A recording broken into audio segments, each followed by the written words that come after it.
UPC. Shortly after 1980 elections that saw the UPC under Dr. Apollo Milton Obote return to power for the second time, the leader of the UPM, Yoweri Museveni Kaguta, who had participated in the 1980 presidential elections and failed to raise more than 1%, claimed that UPC had rigged the election and decided to pick guns, fled to the jungles of Luwero to fight the UPC government.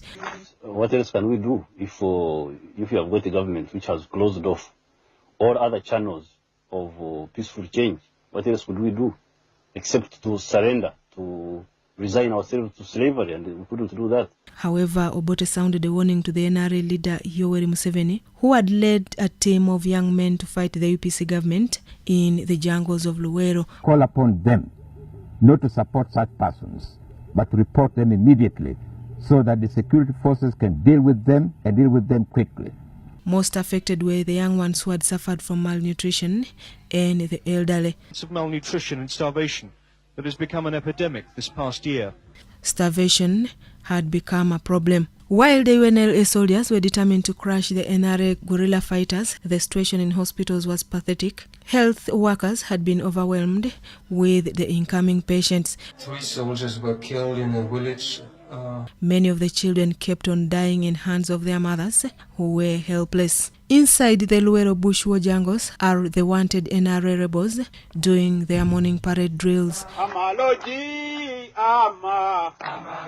With the NRA rebel leader Yoweri Museveni with his fighters in the jungles, he still maintained the cause of fighting the UPC government that he accused of failing peaceful options of regime change. If we do not have this support, we would never have started such a war. So it is to the people's benefit themselves. And the fact that they have been able to bear this suffering as you have seen is a testimony to the fact that this is their own war. The NRA revolution to succeed, its political wing comprised of intellectual class and businessmen who did external propaganda and mobilizing of resources. The military wing led by Museveni was up to the task in the shrubs to inflict pain on their advancing enemies in the jungles of Luwero. On either sides, lives were lost. It is estimated to 15,000. 10,000 being killed or massacred, and about 5,000 have died from disease. For effective camouflage, the NRA rebels kept on striping naked government soldiers and putting on their uniforms, whereas lack of ammunition remained a major challenge on the side of NRA rebels. Continuous training on the new recruits into the rebel force remained crucial. As you can see, people of our external committee, many of them are middle class people. Political mentorship of the rebels against the UPC leader Apollo Milton Obote's sectarianism was necessary to brainwash the newly recruited rebels. So we educate everybody who is willing to work with us. Many of the recruits joined the NRA rebel movement because they had no option, but had lost their parents and had been left completely orphans. The rebel movement gained momentum from a huge number of the UNLA soldiers who were defecting from the army due to mistreatment. They are very much worse than they were under Amin, because under Amin, first of all, Idi Amin was not killing people outside the intellectual class. He used to kill only the elite, elements from the elite who were threatening his position. The biggest problem facing the UPC government was building a professional and disciplined army at the time. Close to 500,000 Ugandans were reported to have died in the 5-year NRA guerrilla war in Luwero Triangle.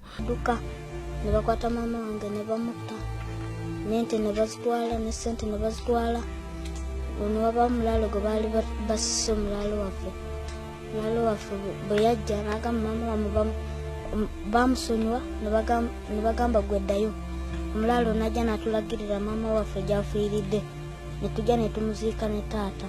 However, the NRA rebels kept on accusing the UNLA government soldiers for killing innocent civilians and displaying the skulls to the international community.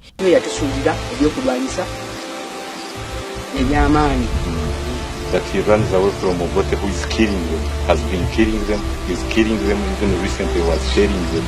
In what sounded to be a blame game, also government accused rebels for the death of innocent civilians and displaying the skulls. Amidst the NRA Luwero bush war in 1985, General Tito Okello Lutwa overthrew Obote regime in a military coup, while in Luwero Triangle the NRA rebels continued to fight. Attempts to hold peace talks in Nairobi were arrived at the end of the war. That was attended by all the warring parties, but they were overshadowed by suspicion and mistrust on either sides.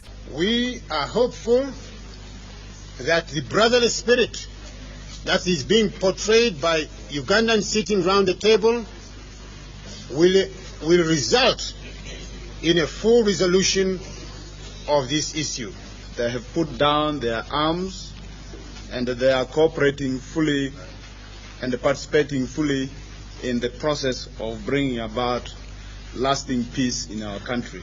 Despite Nairobi's peace talks in a space of 4 years, over 4,000 skulls of human beings had been recorded as lives lost in the Luwero bush war towards the NRM triumph in 1986. The NRA rebel leader Yoweri Kaguta Museveni made attempts to make coalition with the different rebel groups like the FDM of Dr. Andrew Kayiira and many others. We may not have to take sides yet till after some time. One thing that is making the situation difficult are the reports of atrocities being committed by UNLA, the indiscipline. Amidst the negotiations of a unitary government, there was no doubt the killings were continuing in Luwero Triangle, where the NRA rebels had full and much control over their enemies. Despite of the mistrust in 1985, a peace accord was signed in Nairobi between the warring parties under the auspice of former Kenyan President Daniel Arap Moi.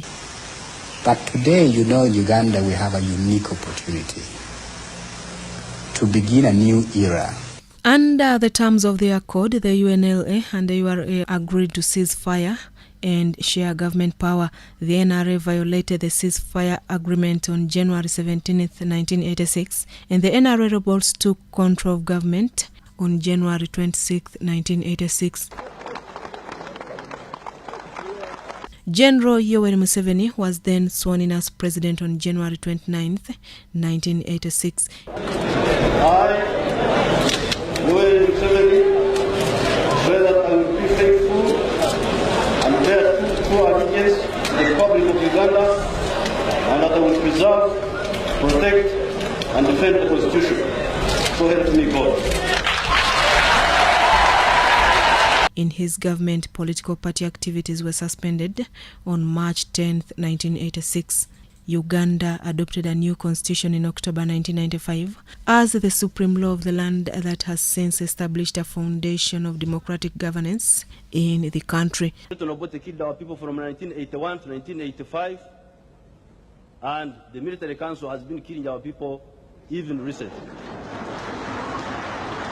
The power of the executive branch was vested in the president, who is the head of state and commander-in-chief of the armed forces. In conclusion, the labels in Uganda's journey since 1962 include Sir Edward Mutesa II from 1962 to 1966, Apollo Milton Obote from 1966 to 1971, Idi Amin Dada from 1971 to 1979, Yusuf Chironde Lule from 13th April 1979 to 20th June 1979, Godfrey Lukangwa Binaisa from 1979 to 1980, Paul Mwanga from 12th May 1980 to 22nd May 1980, Apollo Milton Obote from 1980 to 1985, Tito Okello Lutwa from 1985 to 1986, and Yoweri Kaguta Museveni from 1986 to date. Susan Naonga reporting for UBC TV.